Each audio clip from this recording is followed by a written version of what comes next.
જય માતાજી. એક વ્યક્તિ ગુસ્સામાં આવીને એની પત્નીનું બહુ અપમાન કરે છે અને એને નો કહેવાના શબ્દો કહી દે છે. અને જ્યારે એનો ગુસ્સો શાંત થાય છે ને ત્યારે એમ થાય છે કે આ મારે ખોટું થઈ ગયું, નો કહેવાનું એને કહેવાઈ ગયું. એટલે એનો ખૂબ પસ્તાવો થાય છે ને પછી એક મહાત્મા પાસે જાય છે અને મહાત્માને કહે છે કે મારે ગુસ્સામાં આવીને મારી પત્નીને નો કહેવાનું બધું કહેવાઈ ગયું છે, હવે મને પસ્તાવો થાય છે, શું એ શબ્દો હું પાછા લઈ શકું? એટલે મહાત્મા કહે છે હા, એનો એક ઉપાય છે. તું એમ કર, ઘણા બધા પીછાઓ ભેગા કરી અને નગર વચ્ચોવચ મૂકીએ. તો ઓલો તો બધા પીછાઓ ભેગા કરી અને નગર વચ્ચોવચ મૂકીને મહાત્મા પાસે પાછો જાય છે.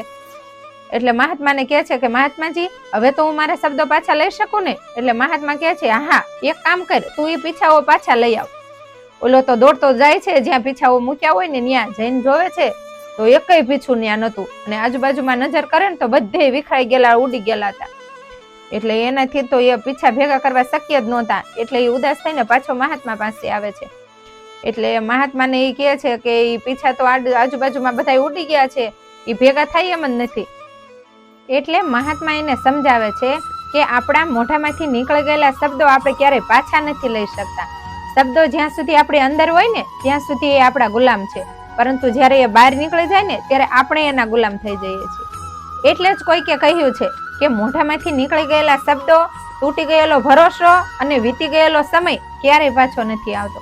તમારે આ વિશે શું કહેવું છે? કમેન્ટ જરૂરથી કરજો.